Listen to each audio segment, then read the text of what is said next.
इस पर जनता को क्या संवेदना देना सकते हैं? देखिए, आज नॉमिनेशन देने के बाद यह आशीर्वाद सभा था। आशीर्वाद सभा में बिहार सरकार के माननीय उप मुख्यमंत्री और 7-8 जो है मंत्री लोग यहाँ उपस्थित हुए थे और जनता का आशीर्वाद और मंत्री लोगों का आशीर्वाद मिला। सारे लोग एकजुट होकर के जो है इस चुनाव को कैसे सफल किया जाएगा, कैसे यहाँ सुपौल में पहले 3.5 लाख से जीत हुई थी, कैसे इस बार 4 लाख से अधिक वोटों से जीत हो, इसके लिए रणनीति तैयार की गई और एकजुट होकर के सारे जो हम लोग के जो 5 दल के नेता हैं उन्होंने आह्वान किया, जो हम लोग एक साथ एकजुट होकर के क्षेत्र की जनता से अपील कर रहे हैं और क्षेत्र की जनता अवश्य इस बार जो है 4 लाख से अधिक वोटों से जिताकर लोकसभा भेजने का काम करेंगे। और अभी काफ़ी संख्या में जनता आकर के हमारे नेताओं के भाषण से लाभान्वित हुए और उसी के मुताबिक जो है क्षेत्र में काफ़ी जो है उसकी रणनीति के मुताबिक लोग काम कर रहे हैं। सारे हमारे नेता कार्यकर्ता इस चुनाव कार्य में लगे हुए हैं और किस तरह से हम लोग को 4 लाख से अधिक मतों से जीत हो, इसके लिए लोग सब एकजुट होकर के मतदाता को प्रेरित करने के लिए किन किन कार्यों को लेकर के आप आगे आए हैं? देखिए, सारे लोग जानते हैं मेरी पहली प्राथमिकता थी रेलवे का जो 1934 के भूकंप में या कोसी में जो ब्रिज था, कोसी का ब्रिज ध्वस्त हुआ था, रेल लाइन ध्वस्त हो गया था और जो है ट्रेन चलाचल नहीं हो रही थी। नेपाल होके जाते थे, नौ से जाते थे।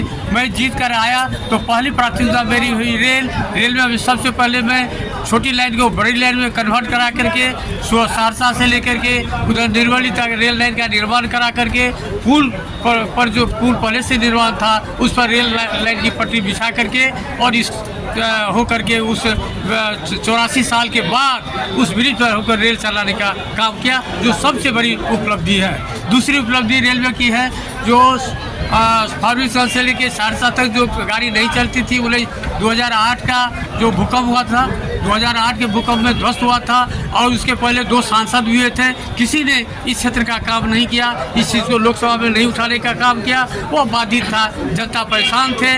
मैंने उस रेलखंड को फार्मिंग से सहरसा तक का ट्रेन चलाने का काम किया। 2 मेल एक्सप्रेस जो जोगबनी से लेकर के आपको पटना की ओर जा रही है दरभंगा होते हुए, एक जोगबनी से सहरसा मेल एक्सप्रेस आ रही है। 5 जोड़ी ट्रेन इस दोनों सेक्शन में चल रही है।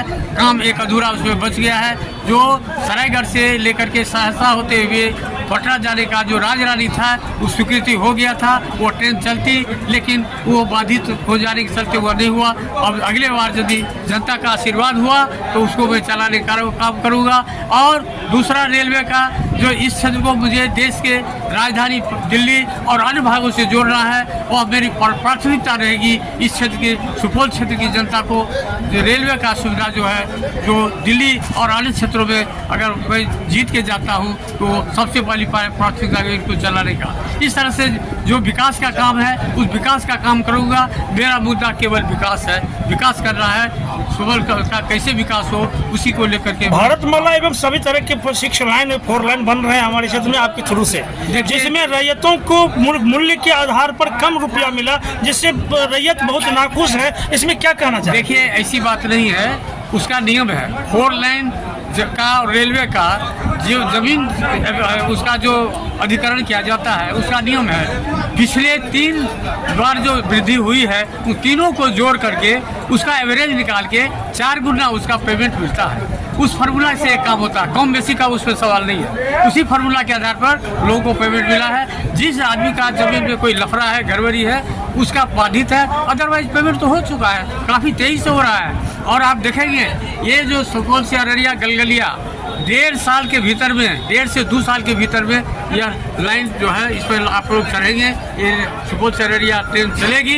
इसको भी मैं प्राथमिकता में रखा हूँ और यह चलेगी। इसमें बहुत सारे किसान हैं जो अनावत बिहार सरकार जमीन में बसे हुए थे और उसका रैयती थे, उस व्यक्ति को मूल्यांकन पैसा नहीं मिला, जिससे जनता बहुत आक्रोशित है। देखिए, जनता तो चाहेगी हमको बंगनी में पैसा मिल जाए, ऐसी तो नहीं है। जो सरकारी ज़मीन है उसको नहीं मिलेगा। जो उनकी जमीन है उसकी क्षतिपूर्ति मिलेगी। सरकारी जमीन की क्षतिपूर्ति नहीं मिलती है, वो नहीं मिलेगा। और बाकी यदि घर भी है उसमें, उसका क्षतिपूर्ति दिया जाता। कानून जो है कानून के मुताबिक काम होता। अभी सुना 6 लाइन हम लोग उसका DPR हो गया। मैं उसको भी प्रधानमंत्री से मिल करके उसमें DPR क्या के लिए कहा था, अभी अनाउंस भी कर दिया। DPR हो रहा है, गोरखपुर से लेकर सिलीगुड़ी तक 6 लाइन होगा और ये 4 लाइन आपको होने जा रहा है। सबसे बड़ा ब्रिज बकोर का आप देखिए, तो ये 300 आपको रोड ओवर ब्रिज देखिए। रेल और ROB जो है अभी है, आज तक हुआ था। इतना दिन तक ये काम जो करना है, जो होना चाहिए जनता के काम के लिए, वो मैं किया हूँ और करता रहूँगा। अब जनता का आशीर्वाद मुझे मिला तो बाकी जो काम है जो नहीं हो पूरा कर सका हो उसको। कुछ मतदाता कहते हैं कि 5 साल में जिलेश्वर बाबू कभी हमारे गांव नहीं आए। ऐसी बात नहीं है। मैं सभी पंचायतों में 200 पंचायत है, सभी पंचायतों का 10-12 पंचायत छोड़ के सभी पंचायतों का मैं भ्रमण किया हूँ। और हमारे साथी लोग, जिला अध्यक्ष, प्रखंड के अध्यक्ष, सारे लोगों को मैं भ्रमण किया हूँ। और घर घर जाना किसी भी MP के लिए संभव नहीं है। अगर घर घर जाना से तो 15 साल में भी घर घर जो लोग नहीं जा सकते हैं। एक पंचायत में 3-4 टोले में जाता हूँ और इस तरह से सभी पंचायतों में जाने का काम किया। ऐसी बात नहीं है, जनता इस बात को समझती है। कोई तो कहेगा ही जो मेरे यहाँ आवे, उनको बहुत मनसा है, लेकिन तो संभव नहीं है। धन्यवाद। मैं कोशिश समाज बिहार से गोपाल जी। धन्यवाद।